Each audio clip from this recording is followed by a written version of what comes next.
Hello and welcome to another Let's Play. Well, GamerWolfSix of Disco Elysium. And last Let's Play, we talked to some hobos. And bonobos. Or hibos and lobos. But now, we are continuing to explore as we've gotten quite a few things. Oh, is that... Does that do that? How do we get up here? I mean, there's money up there. I'll let Henry Dubois figure that out.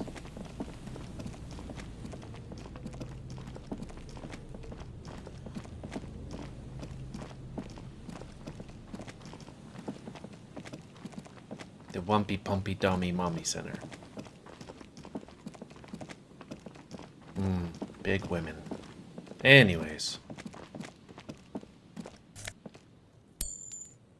Still not as much money as I would get from thinking encyclopedia stuff.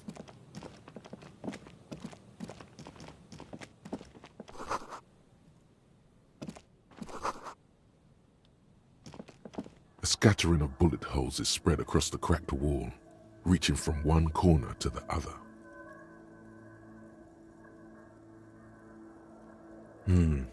Correct. The density of the bullet holes is unusual, even in a general average bullet hole frequency in Martinez's sense. Grim affairs. Execution wall? Meaning, this is a lot of bullet holes. Looks like fully automatic rifle fire. Something you don't see these days. The manufacturing and sale of automatic rifles was curtailed after the revolution. The destructive power of such tools proved to be too much. We do need to retain some humanity in this world. A row of ghostly shades stand facing the wall. There are many of them, a dozen at least, their heads lowered and eyes blindfolded. It's quiet. No sound. No movement. Well, I don't know about what Kim said. We proudly have firearms in our schools in Texas. Granted, it's usually the people, doing it to the children, but still. 10 meters away, other shades are lined up in an orderly manner. Automatic rifles primed. A gust of wind blows by. The coats of the firing squad flap slowly in the breeze. A single person stands on the side. Snowflakes fall on the wooden planks and the surrounding sand dunes, covering the land with the white of innocence. A long time has passed since the moment of this fusillading. Rain and brine have since washed all the blood away. Not a trace remains. The abundance of bullet holes leads to two options. Either an inordinate amount of executions were performed here, or they did not use a conscience round, where only one soldier has the loaded rifle. Looks like this was a mass execution with everyone fully armed. Oh yeah, I think I remember that stuff. Where it's like, if they, to make these guys feel better, they give a bunch of them, like, fake rounds and then one or two the real rounds, so they're like, oh, I didn't kill this guy. A host of men, probably in everyday clothes, ragged from the conflict and covered in dust. They were not sitting, a common practice for executions in some nations, as demonstrated by the height level of the bullet holes. They stand, facing the wall. It's impossible to discern any details about their personality or background. 7 men in combat uniforms and dark coats, holding automatic rifles aimed at the people. Soldiers from some side, but from which one?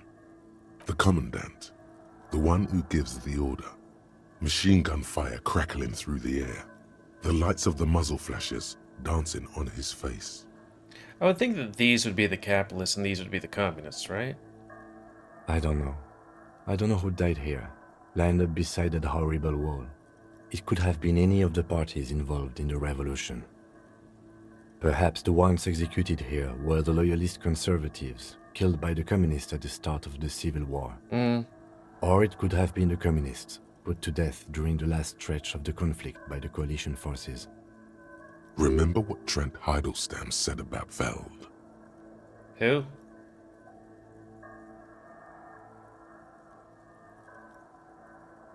Another likely scenario. Or maybe... Yeah, it's very unlikely the coalition forces were the ones who died here. They were always the last ones against the wall. To be honest, if a coalition member was anyone in this situation, it was a commandant, the superior giving the orders. A cold sea wind blows away the figures. Yeah, a happy thing. New skill point. Wasn't there like slat? Oh, it's up there.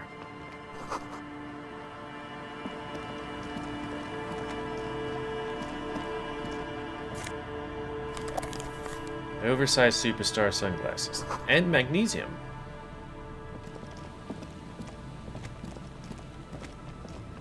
Oh, this must be the guy. Let's look at these things first, just in case it gives us, like, things.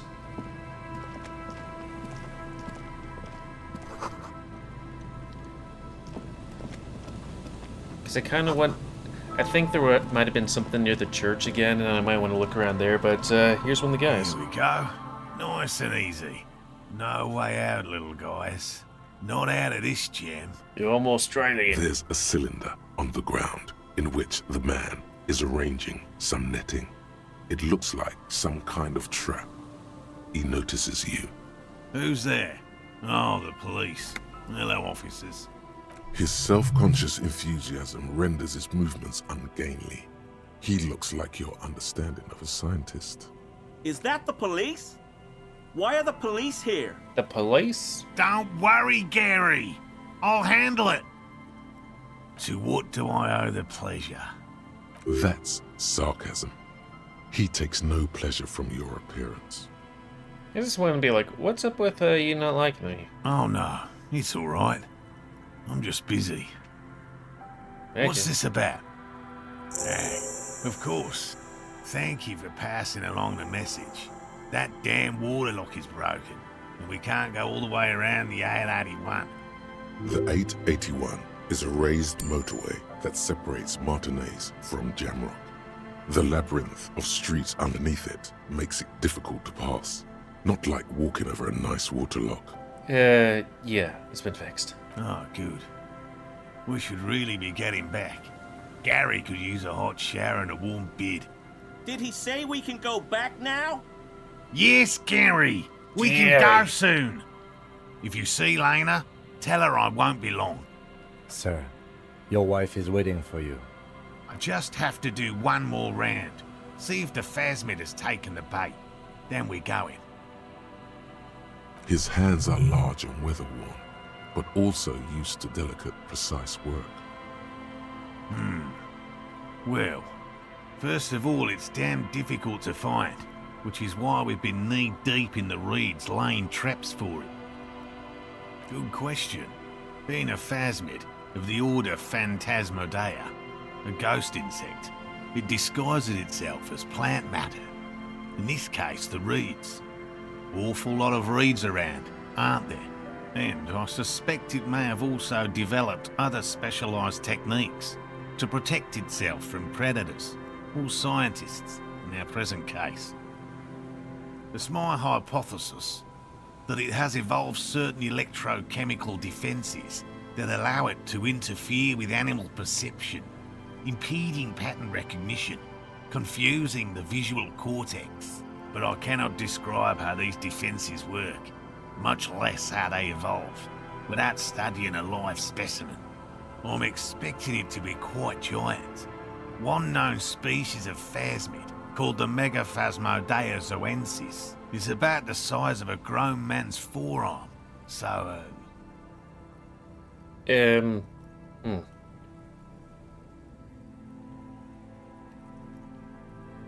Typical rookie assumption. Insects are much more sophisticated creatures than those unversed in zoology give them credit for. Even simply catching a glimpse of the Insulindian phasmid would be the apex of my, of any, cryptozoologist's career. But to study it and its defences, find out how it stayed hidden so long. Very little, I'm sorry to say. No one's ever captured a specimen, so all our information is based on first and third-hand accounts. Not yet. That's what makes it a cryptid. Just out of curiosity, if there's no proof of its existence, how do you know it's real? I know it's real. It's clear that his obsession with the phasmid is driven by something more than the pure pursuit of scientific advancement. By which I mean, I've heard enough first-hand accounts to believe quite firmly that the Insulindian phasmid is more than mere superstition.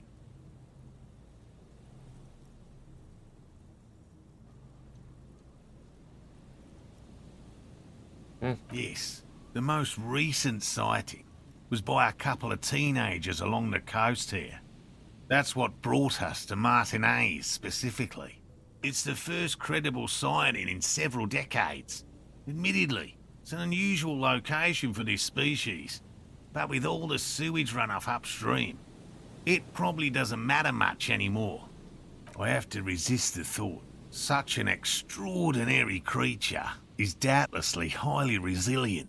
After all, it's generally thought to be capable of parthenogenesis. Yeah. He means asexual reproduction.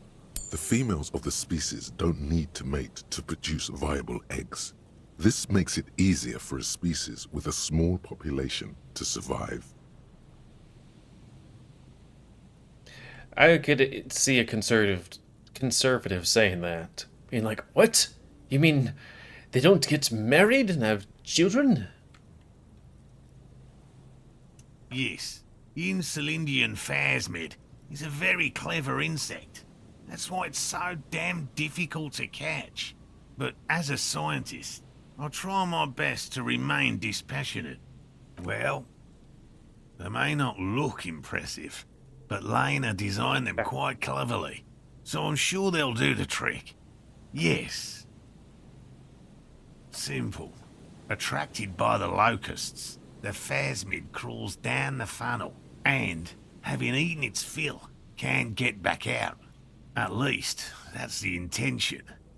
The net isn't a perfect solution, but we didn't want to use anything that might damage the specimen's delicate exoskeleton. Locusts. Nearly all known phasmids are herbivores, of course, but we've hypothesized that the Insulindian phasmid might occasionally prey on other insects. Inside the traps, a number of locusts crawl and tumble over one another in a tiny, chittering swarm. A meat-eating stick insect? Does it pretend to be the reeds as part of its ambush behavior? This seems unlikely. Thank you for your opinion. We have also included plant material in the traps to satiate your skepticism. They'll work, I assure you. The predatory hypothesis, using locusts as bait, accounts for the failure of previous efforts by other teams, which use plants. We have given this some thought. The traps do seem to be deftly and thoughtfully constructed. It's clear the cryptozoologist's wife knows what she's doing. Yes. What? And I'm eager to return to her, I assure you. But I can't leave before we finish with these traps. My wife understands that just as well as anyone. Come on, Morale. We've been soaking out here for days. It's time to go back. And leave the traps? Absolutely not. I won't let Lena down. We're not gonna leave traps. They're not gay. Wait, oh, you mean those ones? Come on. She wants us back. I'm soaked up to my nuts over here. We'll both catch reed crabs if we don't dry out soon. Of course it's important to her. She's seen it. A verified sighting, on record. One of only 4 this century, and it's hers. She's seen it? Yes, that's how we first came to know one another, in fact. But that's her story to tell, not mine. Suffice to say, it's long been our dream to find proof of the Insulindian phasmid together. I can't abandon course now.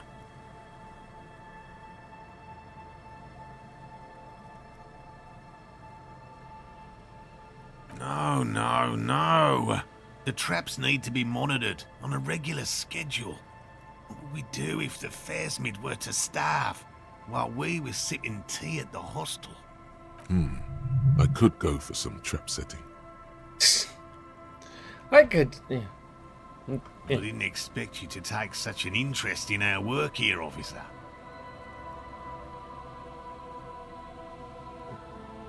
They're very similar. Chaos is my method. I am its scion. Yes, indeed. Both require a great deal of research, attention to detail, and, above all, persistence. There are 4 in total. One is to the south, on this little peninsula, by the boathouses there. It's very near. Another we set in Land's End, to the northeast. It's behind a small sand dune there, on your way to the old radio tower, after the church. The third is set near the canal, where you crossed, by a concrete slab. A big thicket of reeds going up the slope, and among them, you should check at least one of those before returning to this one, since I just said it.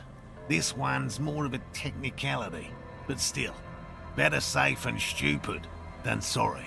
That seems like a lot. Do we really have time for this extracurricular venture? Yes. Is it? Bring it to me at once. Just make sure the trap is closed tight.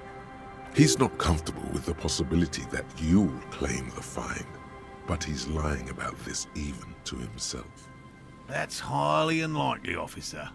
But in the event you do, I'll spray you with a pheromone mixture I developed. What? It's made of musk and research chemicals.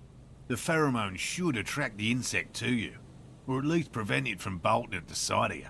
It's quite potent. Will last you about a week. Your choice. As I said, the chances of you encountering the Phasmid are next to 0. Don't think I'd Don't want mess pheromones on around. me. Take the pheromone. It'll make you sexier. Okay.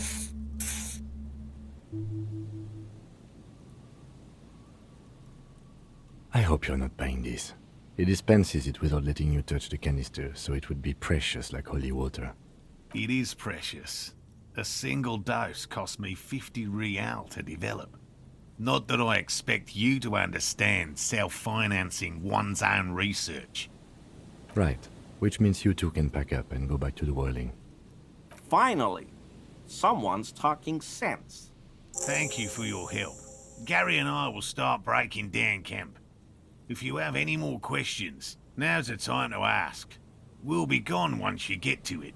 If it's more cryptid-related business you want to discuss, you'll have time for that later too. What about his eager-to-leave friend Gary there?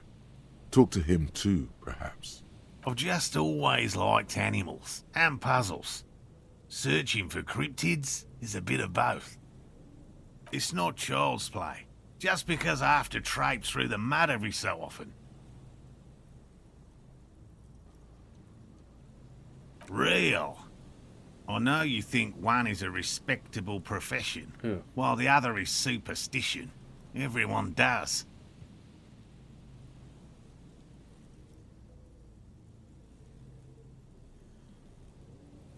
Yeah.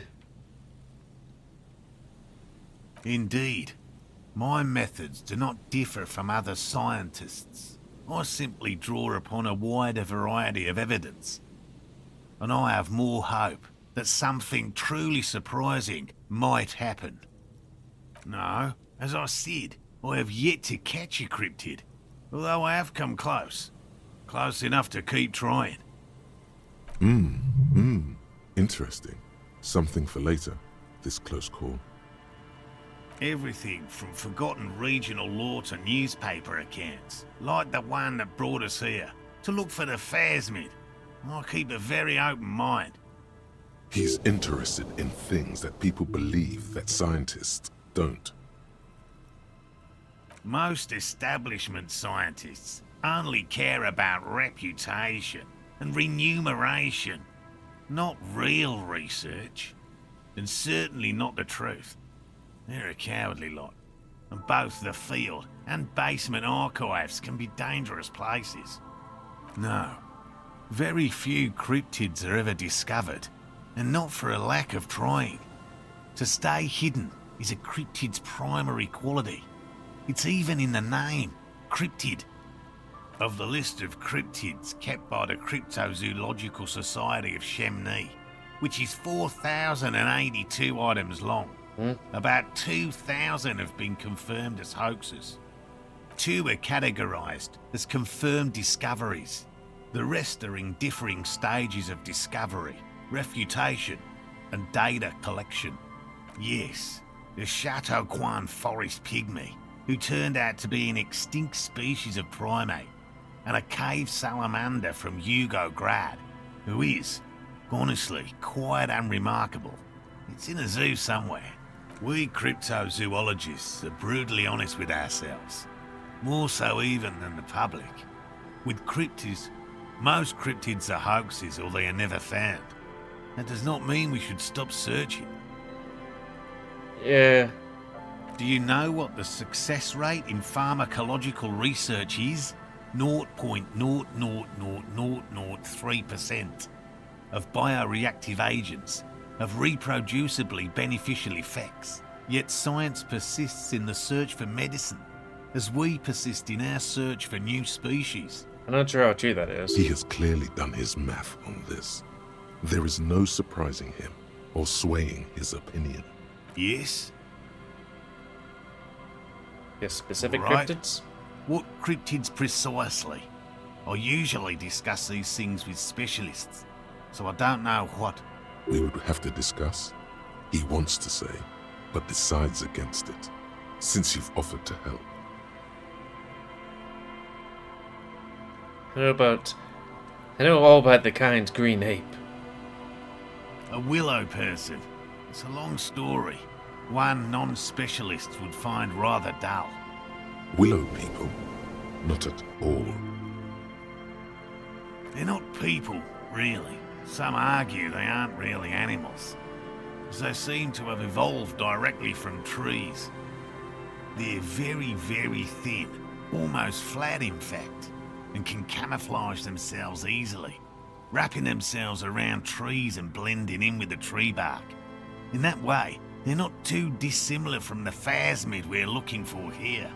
Gary and I painted an entire grove's worth of trees in slow-drying paint. It was a bright lavender colour. I was hoping one of the willow people would get paint on it and not be able to camouflage itself. After waiting in hiding for hours, I saw a figure slip from one of the trees, a lavender shadow, dashing through the grove. I chased it with a net. Not very elegant. You can't be elegant in the field. And, well, it was faster than me. A lavender shadow. I know you think we were snacking on funny mushrooms. It's easier to mock someone than to admit that the world might be more interesting than you've imagined. Furthermore, I'm not saying it was a confirmed sighting. I'm painfully aware of what goes into verifying such things. There is a serious possibility that I saw a squirrel or a trick of the Possibility? light. I am my own harshest critic. You'd think it'd be possibility, but He makes it a real point here to sound falsifiable. Confirmed. It's 100% verified and meets all the standards of an authentic cryptid sighting. I see you've been talking about cryptids with Lena. The kind green ape is one of her favourites. We travelled to South Safra to look for it once. Gary and I got stuck in a rainstorm though, and had to spend most of our time there in a little village. The search was fabulously unsuccessful, but the people were very nice. I'm glad they didn't understand what Gary was saying about them. What? South Safra? They're just on a different rung of the ladder, Morel. I had no problem with them. Really? You kept complaining about how dirty everything is, but we digress. They're a nascent culture. I just didn't feel comfortable. And let's change the topic, okay? Decent. Talk about your critters. Or whatever. Formerly the most dangerous, yes. But do you know the most dangerous living cryptid? Man. Duke Big Haze. The what? Evil apes. Expect maybe one myself. Oh, you're just talking about humans. Well, yes. We are quite dangerous, but we're hardly cryptids. The most dangerous cryptid is a carnivorous ruminant, known colloquially as the dread moose. Yes, the dread moose subsists entirely on flesh. It has even been known to dig up fresh graves in search of sustenance. Just like an ordinary ardent moose.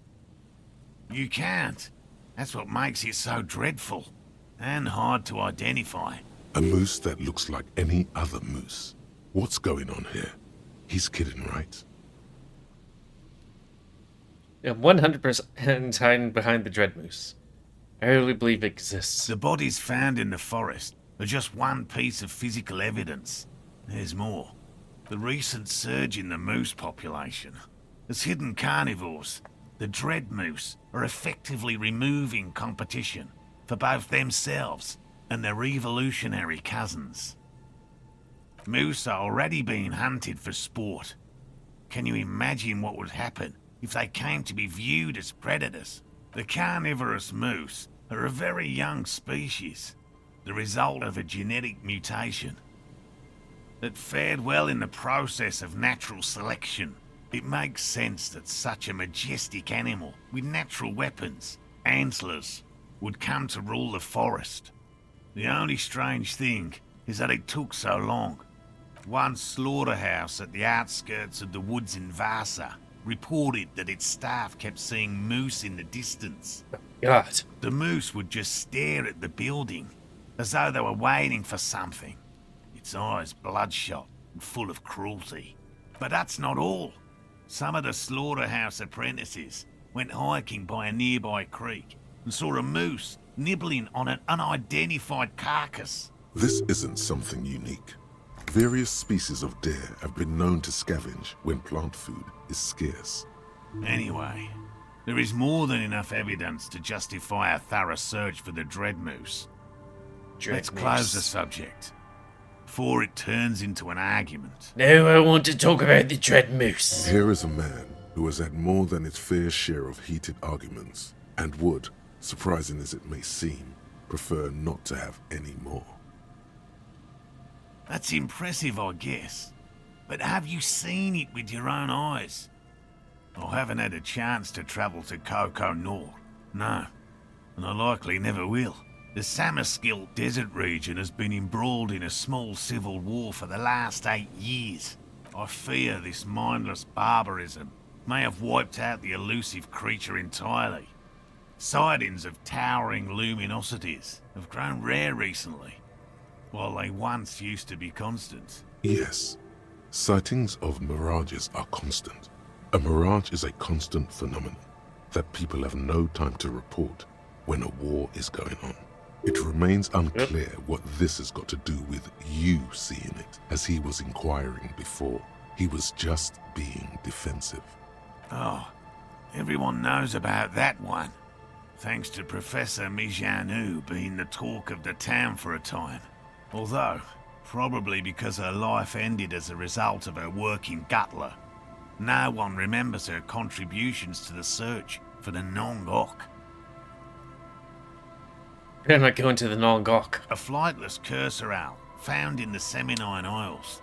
Its long legs permit the Nongok to run faster than any other avian, perhaps any other animal, who knows. When it's not hunting its prey in this manner, the Ock hangs from tree branches, like a bat, waiting to dive on hapless prey below on the jungle floor. Jungle. Mijanu liked extreme animals, you see. One of the few figures of the academic establishment I respect. Really a shame she disappeared. Oh, decades ago. In the 30s. I didn't know her personally, of course.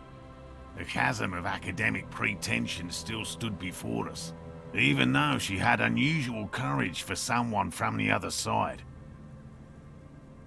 No offense, officer, but I'm not much of a pedagogue. I don't know what I would have done if Lena hadn't persuaded me to go back to field research. You should ask her if you want interesting stories. Me? I'm not a people person, unless you haven't noticed. And I don't make a good lecturer. My strength lies in field work and persistence. This is a gruff man who's been ridiculed too many times to feel comfortable talking about what's dearest to his heart. It's in his shoulders. His face is everything. By all means. Right. Who are you? Hello, I'm Gary. Very generous of you to help us out, officer. Yellow man. I mean, officer. Okay. The lieutenant raises his eyebrows slightly and takes out his notebook. Yellow man. Interesting. This is something to ask him about, after a little probing first. I'm just waiting for my friend Morel to finish up with his insect traps so we can return to civilization. Bye. Well, I think that's a good time to call it because we're out of time. So, that's going to be the end of this Let's Play. So comment, guys, comment empty like, dislike, tips, tricks otherwise. Can we put that there? No. Oh, there we go. Something. Or my thing right there. Or my ledger. Would that actually help? Oh. So less authority, more empathy. So that's kind of a meh thing. If you like my YouTube and like to grow, then please like, subscribe, and check out the various epic grow. And please help control the pet population.